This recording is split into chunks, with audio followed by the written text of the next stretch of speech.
El momento del no.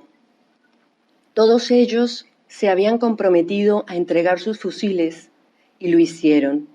Se habían llenado de esperanzas de un país en paz. El 2 de octubre de 2016, yo estaba en un campamento de las FARC en las orillas del río Arquía, sosteniendo mi cámara y fotografiando a los guerrilleros del Frente 34 mientras veían todos juntos en un solo televisor el conteo de votos. Que no, dijeron en la TV, que el 51% de los colombianos no quería la paz y en vez de eso querían que siguiéramos matándonos entre hermanos. Hubo silencio, se quedaron todos congelados. Los ojos se les llenaron de lágrimas y las cabezas de incertidumbres. ¿Y ahora qué?, preguntó uno de ellos. ¿Nos van a bombardear? Así vi cómo empezaba a destruirse el acuerdo de paz.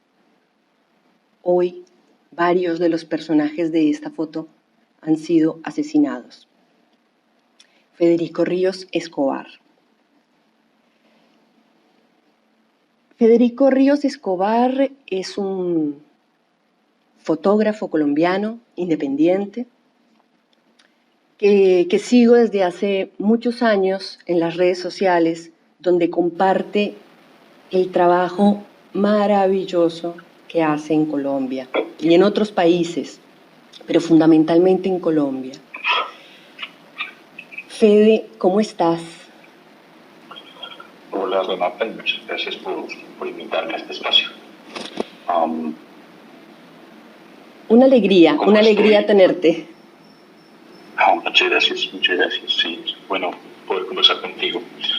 Pero ¿cómo estoy? Pues esa es una pregunta difícil de responder desde Colombia.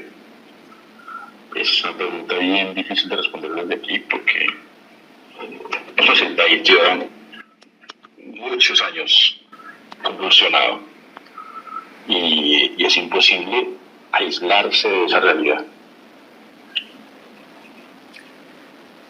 Fede, me gustaría que nos contaras cómo fue ese día, ese 2 de octubre del 2016, en ese campamento.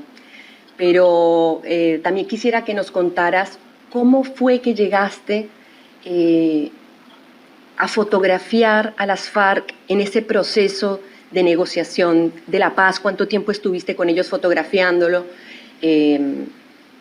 Bueno, tú nos contarás, queremos escucharte.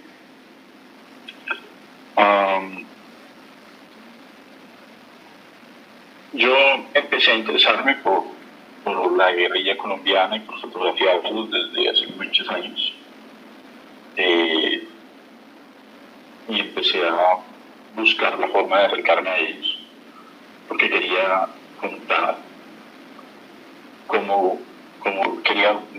quería ver cómo vivían estos personajes, ¿sí?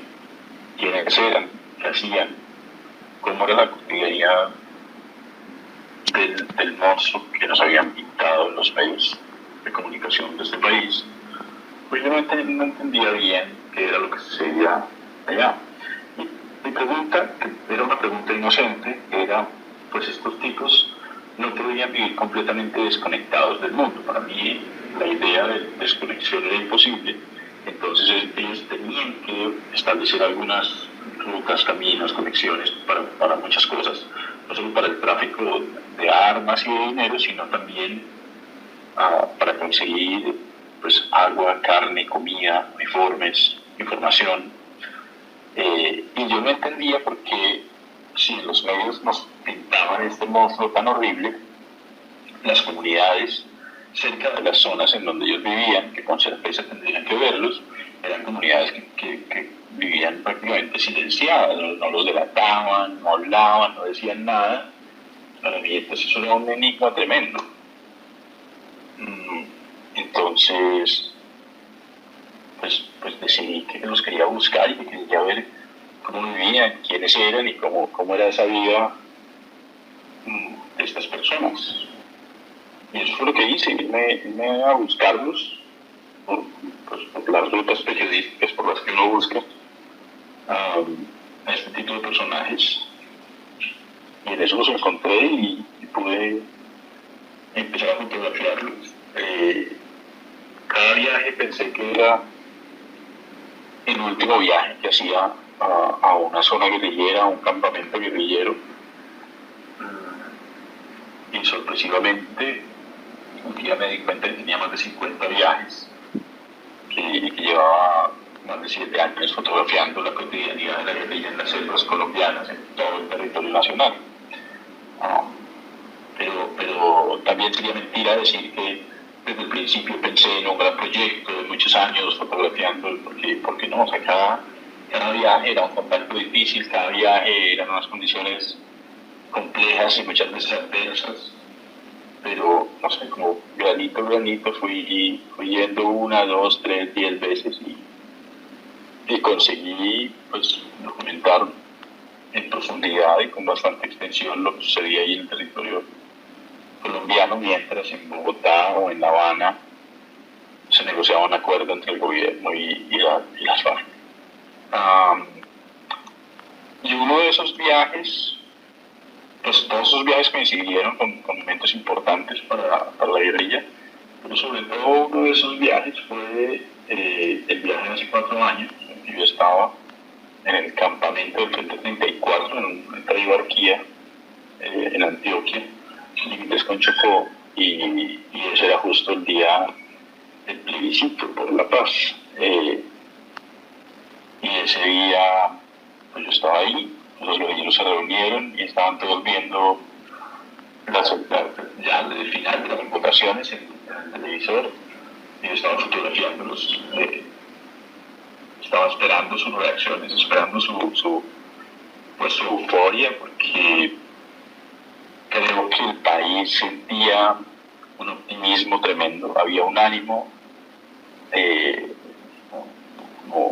muy generalizado,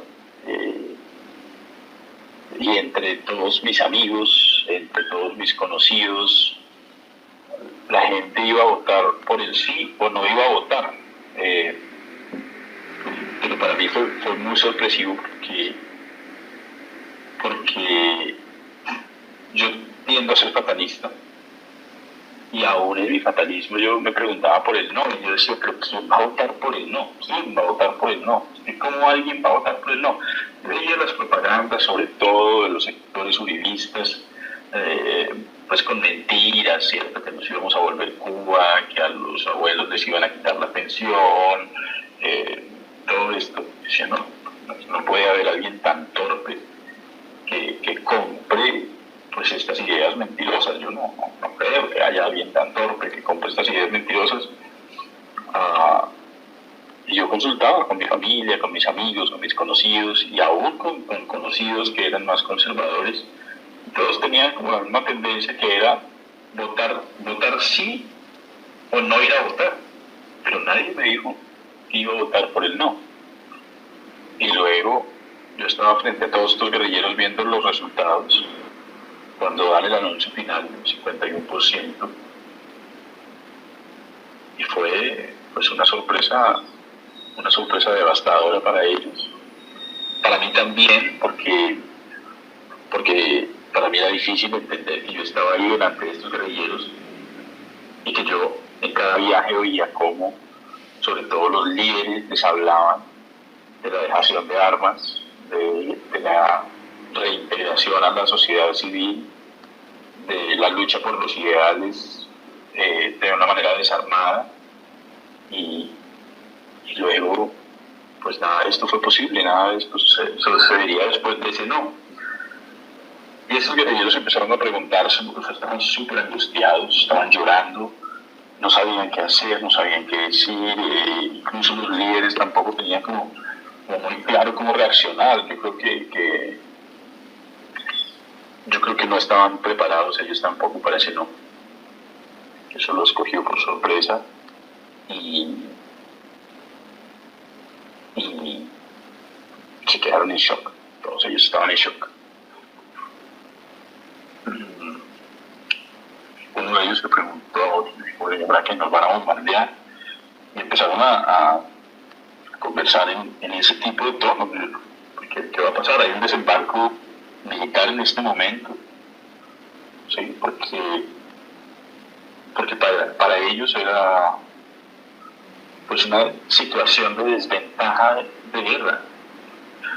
Los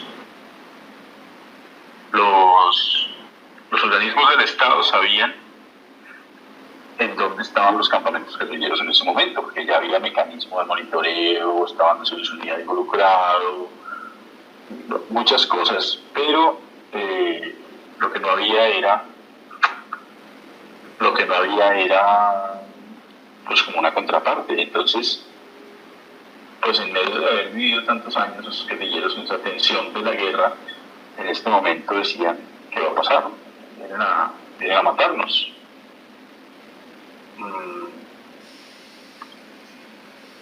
Sí, fue un día de mucha tristeza, de mucha desilusión, de mucho miedo.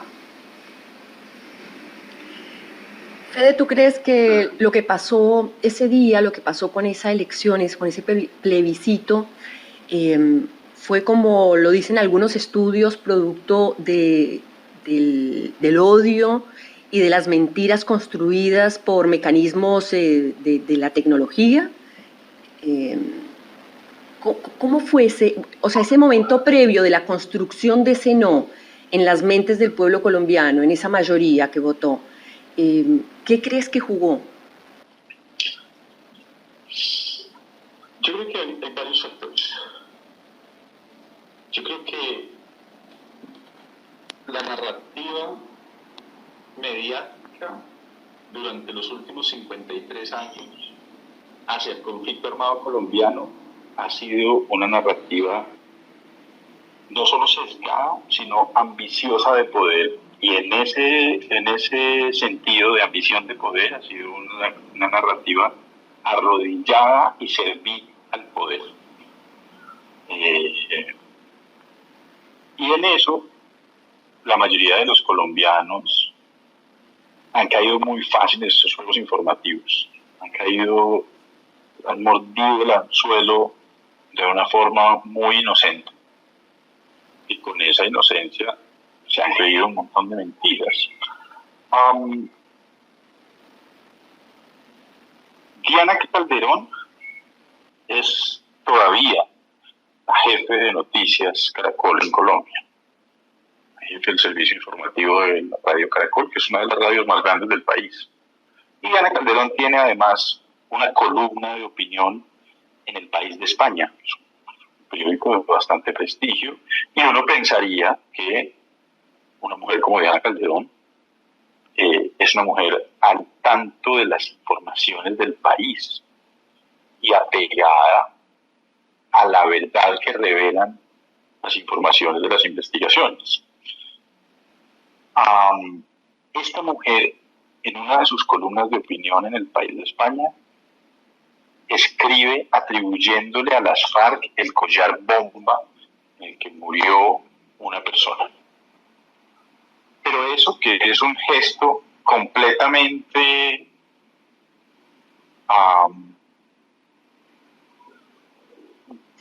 deplorable, no fue obra de las FARC. Y no lo fue, no porque ellos dijeran que no lo hicieron, sino porque las investigaciones, después de muchísimos años, dieron cuenta de que esto no habían sido ellos, sino unos delincuentes que se habían querido hacer pasar por las FARC para desviar las investigaciones. Entonces, que eso pase en la pluma de una mujer de ese tamaño, pues es muy complejo, Varios de los periodistas reconocidos de este país hicieron campaña a favor del actual presidente, llamándolo moderado, joven, fresco y otras cosas, que yo digo, pero ¿en dónde estaban viendo eso? Y hay un circuito de mantenimiento del poder que es intocable. Entonces, si esas son las voces periodísticas, las voces autorizadas, es muy fácil con noticias falsas y con ese tipo de cosas confundir. Ahora, las FARC son un grupo armado, no son las hermanitas de la caridad. Las FARC cometieron delitos y atrocidades en todo el país. Y a mí no me cabe duda del reclutamiento infantil, a mí no me cabe duda de las masacres, de los asesinatos, de los ajusticiamientos. Es que yo pienso en el dolor de las víctimas y yo siento que las víctimas tienen toda la razón en sentir esa profunda tristeza y ese profundo dolor. Pero no hay una relación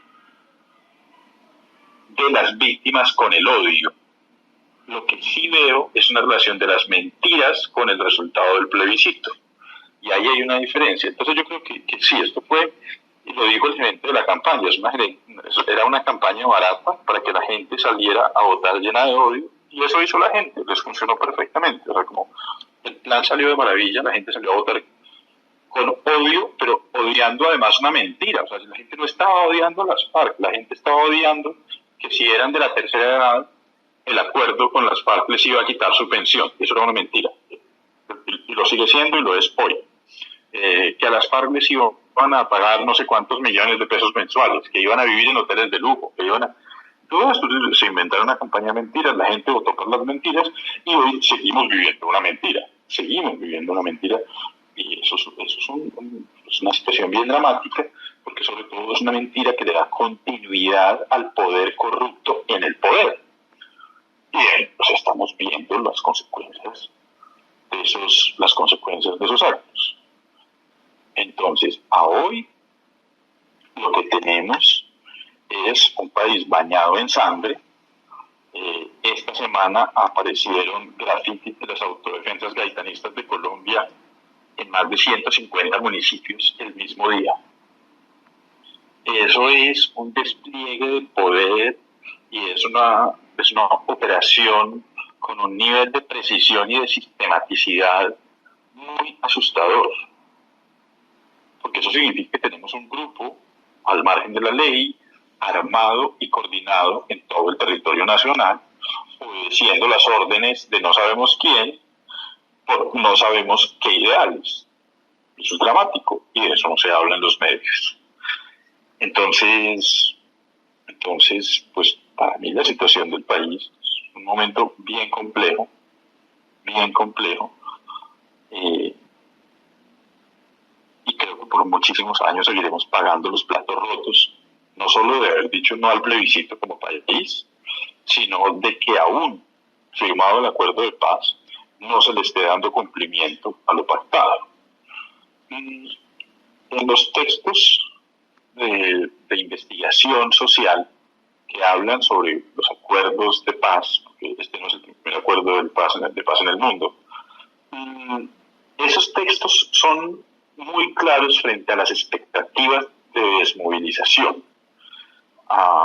Y cualquier texto académico cita una desmovilización aceptable cuando llega hasta el 60% del grupo. O sea, si hay un 40% de reincidencia en la violencia,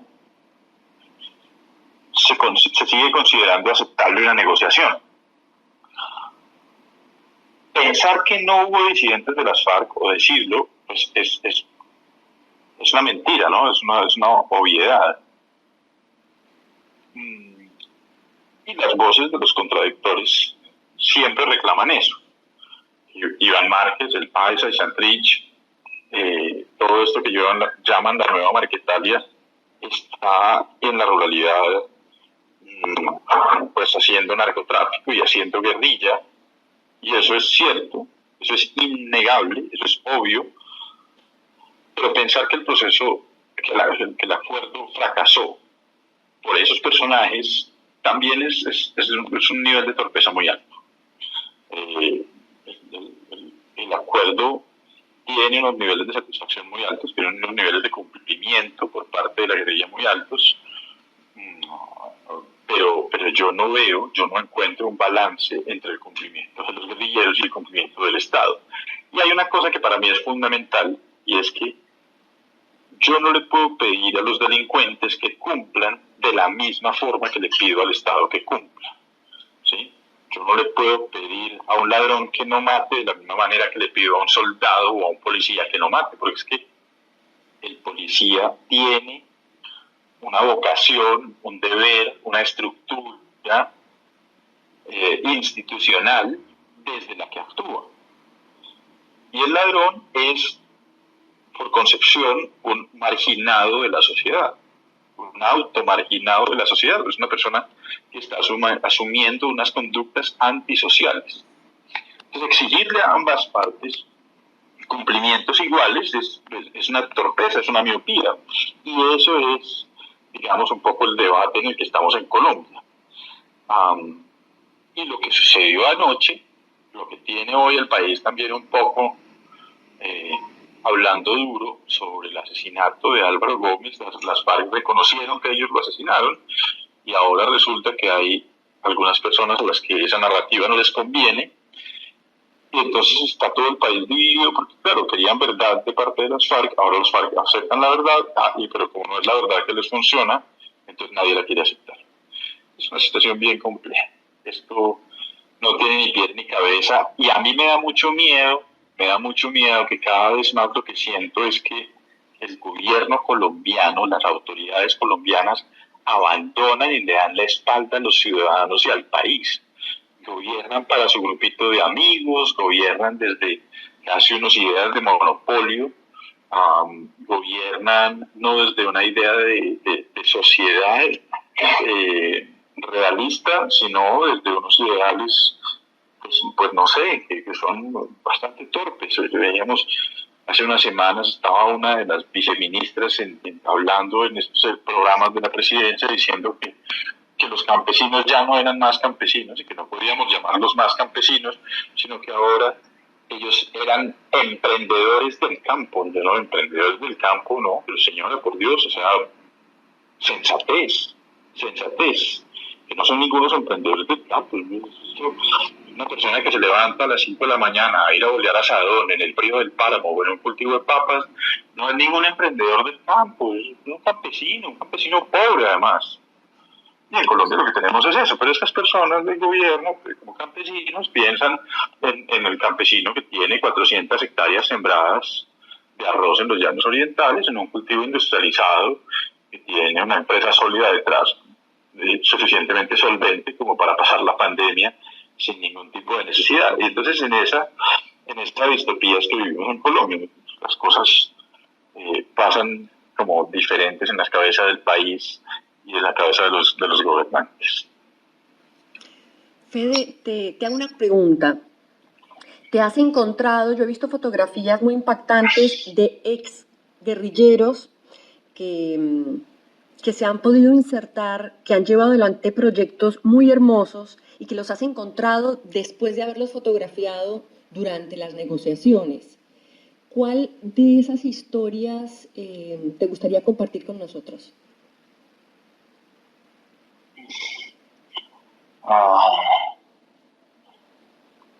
Pues hay tantas historias, pasan tantas cosas.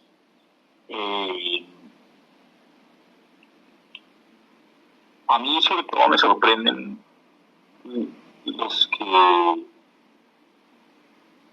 excombatientes que entregaron las armas y siguen viviendo en los territorios rurales y alejados, trabajando de la mano de las comunidades. Y lo que más me sorprende de eso es la mirada miope o la ceguera del país frente a esto, porque es que esos tipos estuvieron trabajando al lado de las comunidades rurales todos estos años, toda la vida. Y la gente que sencillamente pues se hizo la de la vista gorda, ¿me entiendes? La gente no quiso entender que eso pasaba. La gente no quiso creer que los guerrilleros hacían más cosas que disparar. Que claro, lo hacían la guerra, los guerrilleros hacían la guerra. No voy a caer tampoco en una romantización del accionar guerrillero, porque algunos guerrilleros eh, han tenido la osadía también, la sinvergüencería de decir que no, que ellos estaban en labores de teatro y de, ¿cómo es? Sí, en planes de lectura rurales y esas cosas, y es como, no. Pero además de hacer la guerra, muchos guerrilleros hacían otras cosas en sus comunidades y son otras cosas que eran importantes para las comunidades, tanto que hoy, después del acuerdo y después de dejar las armas, las siguen haciendo.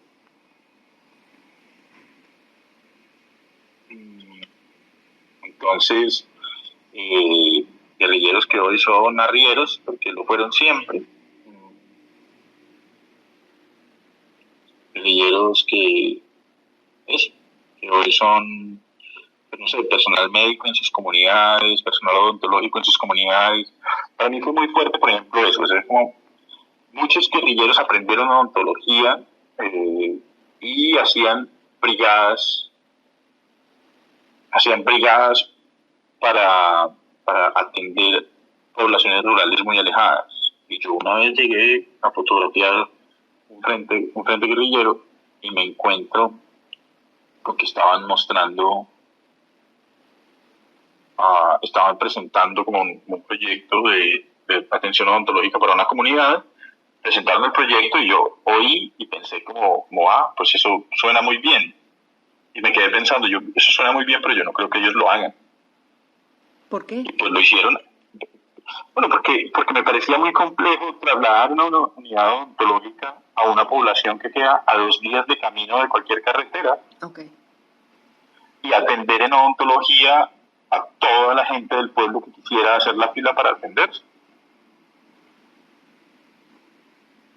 Es que suena a promesa de gobierno de colegio, ¿no? El personero del colegio que siempre proponía que iba a ser una oficina para el colegio y todos votábamos por él de una forma pues infantil, pero pues obviamente nunca había piscina porque el personal del colegio no tenía ninguna posibilidad de construir una piscina para los estudiantes, ¿no? ¿Y qué pasó? Entonces, pasó que al día siguiente tenían la unidad odontológica ahí, había 100 personas haciendo una fila para atender si estaban atendiendo a todo el que estaba en la fila. Entonces, para mí, estas cosas eran sorprendentes, incluso antes de la firma del acuerdo. Luego se firmó el acuerdo y he visto a estos tipos, pues eso, no sé, trabajar por las comunidades, con las comunidades. Incluso después estuve visitando campamentos de las disidencias y lo que me encuentro es muy triste porque las disidencias están llenando un vacío que la guerrilla dejó y que el gobierno no llenó en el momento que había que llenar.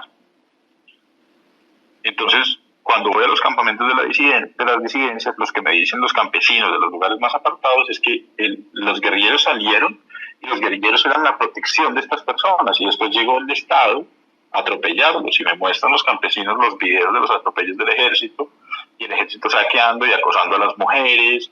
Entonces es muy difícil porque los campesinos me dicen es que nosotros le pedimos a los guerrilleros que no se fueran. A mí me tocó ver en una comunidad en el Chocó un grupo de indígenas que citaron al comandante de las FARC antes del acuerdo y en cuanto el comandante llega a la zona le dicen, bueno, comandante, háganos el favor, nosotros le pedimos que sea parte de los acuerdos de La Habana y se quede aquí con nosotros. Pero si usted no tiene la gallardía para hacerlo, si usted no tiene los cojones para quedarse aquí en armas, pues háganos un favor, entréguenos las armas a nosotros, porque si ustedes se van, a nosotros nos van a matar. Y es una comunidad en la que en este momento hay desplazamiento y asesinatos, que es una comunidad que es un corredor estratégico para el narcotráfico y con la salida de las FARC, pues a estos indígenas los tienen masacrados, así, masacrados. Entonces, para mí es eso, ¿no? Una tristeza y un dolor ver qué está pasando, lo que sabíamos que iba a pasar. Federico, hay una historia que me gustaría que nos contaras y es que hubo un grupo de científicos acompañado por excombatientes que fueron a identificar nuevas especies, pues que por el conflicto armado nunca se había podido incursionar en esos territorios. ¿Fuiste parte de ese equipo?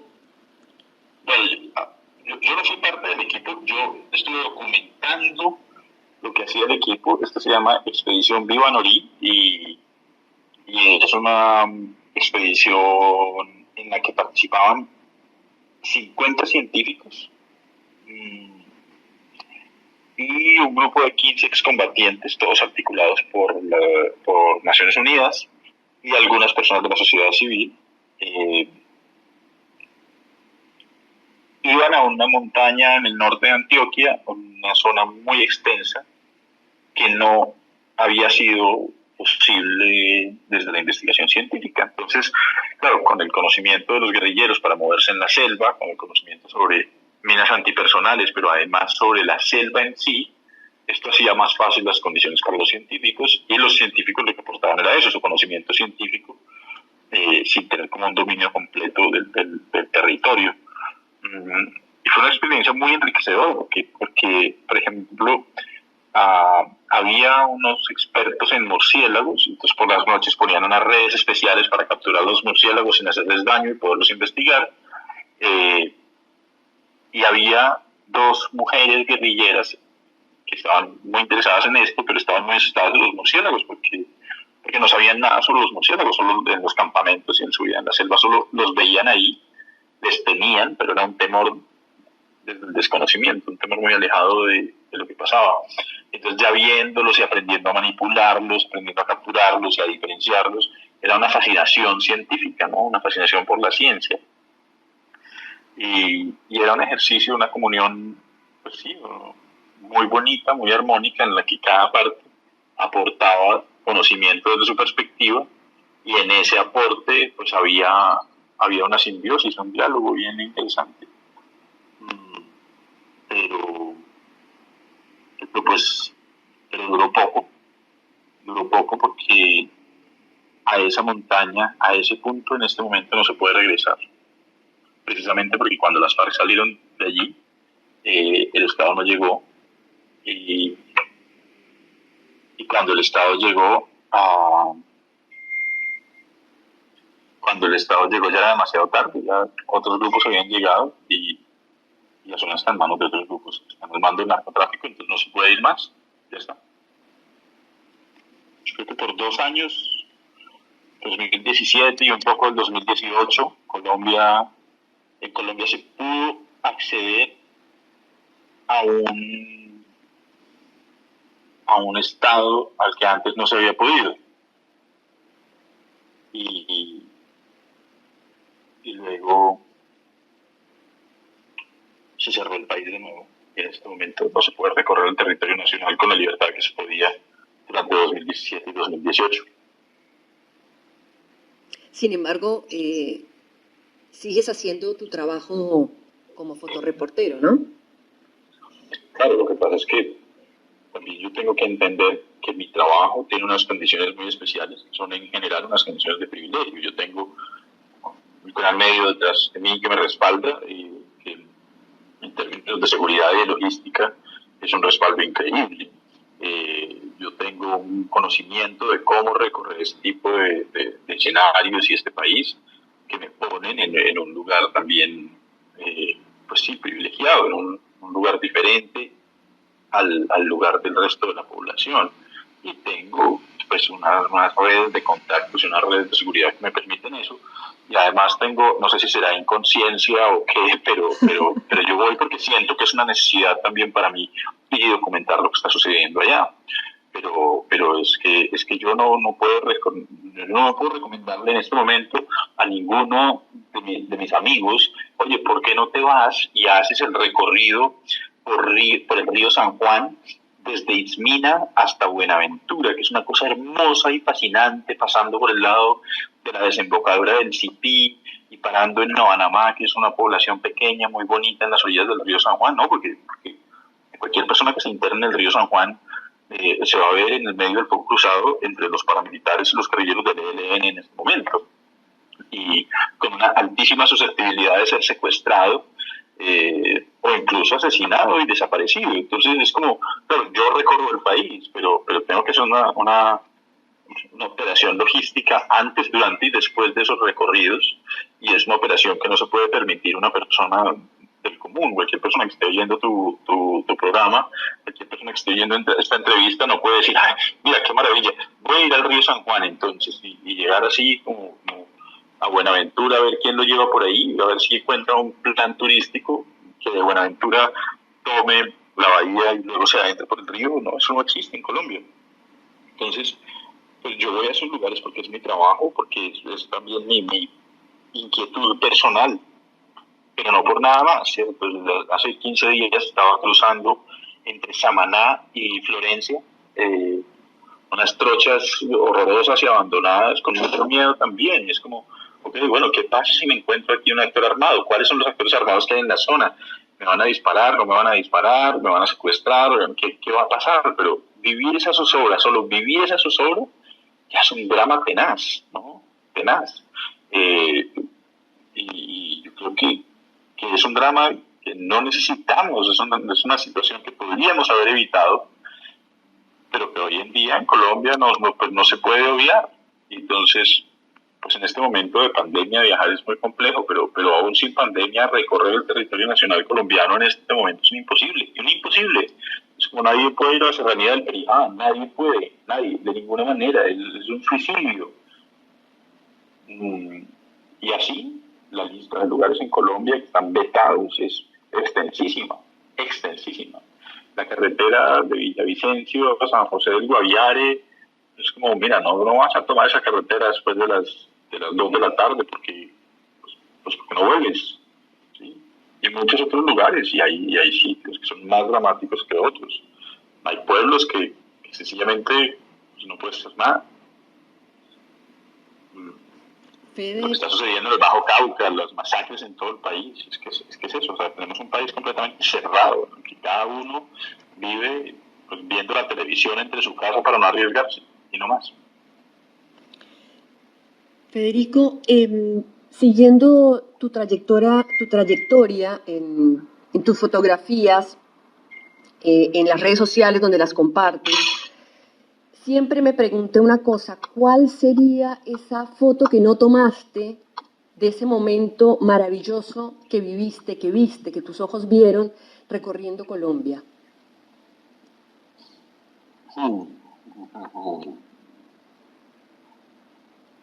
Yo creo que hay muchas fotos de paisaje que no he tomado solo porque me siento a contemplarlos. ¿Sí? Muchos lugares en los que voy de tránsito y encuentro paisajes espectaculares y solo eso, me siento a contemplarlos. Entonces muchas veces prefiero parar mi camino y bajarme y sentarme a ver el atardecer o el amanecer o un paisaje o un río. Y esas fotos, pues son, para mí, no se materializan en fotos, sino que se quedan en recuerdos. En eso, recuerdos. Fede, te agradezco tanto esta entrevista. Va a exceder obviamente el tiempo que tenemos, así que seguramente lo que suceda es que publique una parte de la entrevista en el programa de radio y la otra la subamos a nuestras redes, si estás de acuerdo, por supuesto. La entrevista claro, completa. Claro, sí, creo que sí, me extendí un poquito más de lo que estábamos convocados, pero sí, claro, como quieras, está muy bien, no hay ningún problema. Fede, te mando un abrazo muy grande y espero que se repita pronto y que podamos escuchar tus historias con un poco más de esperanza. Yo no la pierdo. Me imagino que vos tampoco, porque si no, no saldrías todos los días a hacer lo que haces, ¿no? Exacto. Sí. Es eso. La fuerza que me da, yo creo que ver a